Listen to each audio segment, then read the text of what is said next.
Matilda found the house empty as usual. Father wasn't yet back from work. Her mother was not yet back from bingo, and her brother could be anywhere.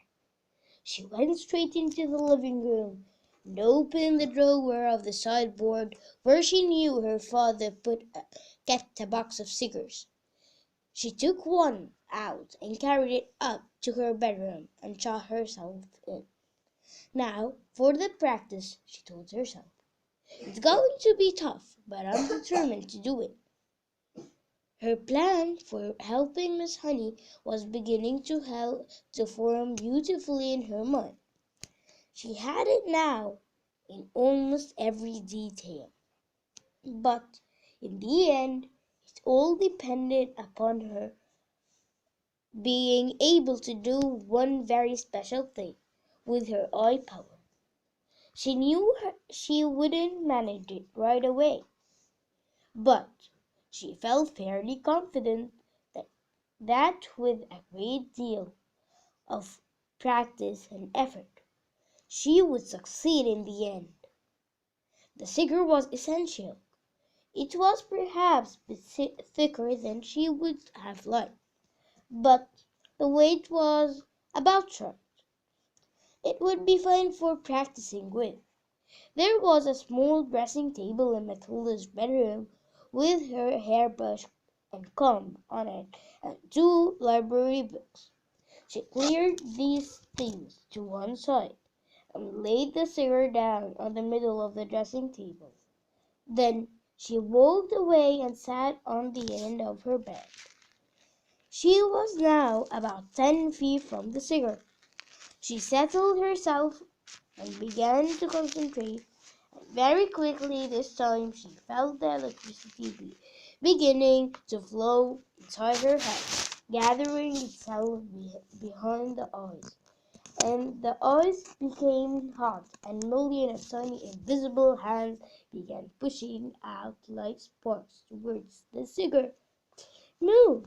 she whispered, and to her intense surprise, almost at once, the cigar with its little red and gold paper band around its middle rolled away across the top of the dressing table and fell on the carpet.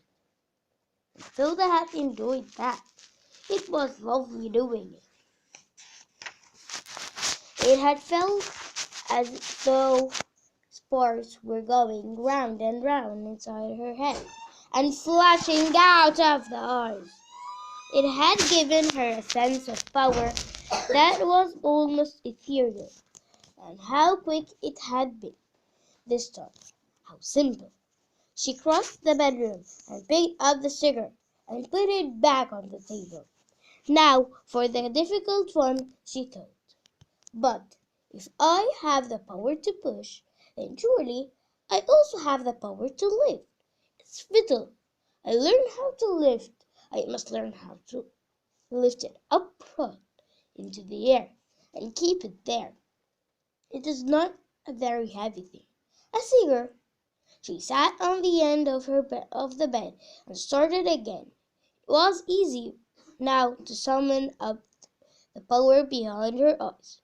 It was like pushing a trigger in the brain. "Lift," she whispered.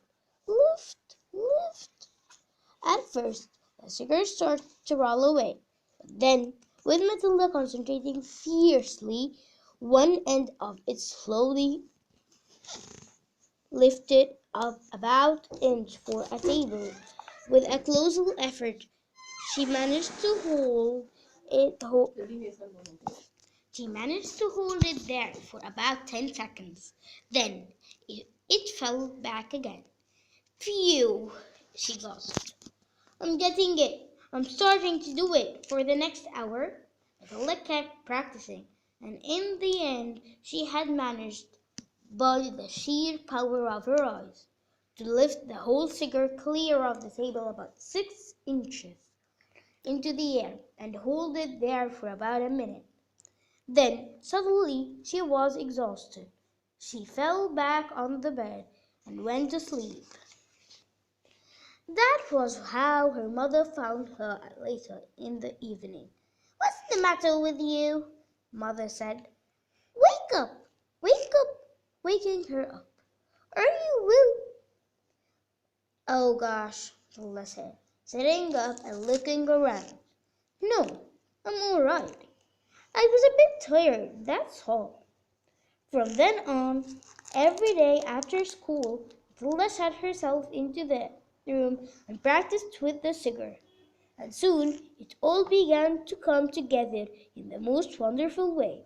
6 days later, with the following Wednesday evening, she was able not to only lift the cigar but into the air, but also to move it around, exactly as she wished. It was beautiful. I can do it, she cried. I can really do it. I can pick the cigar up just with my eye power and push it and pull it in the air any way I want. All she had to do now was to put her great plan into an action.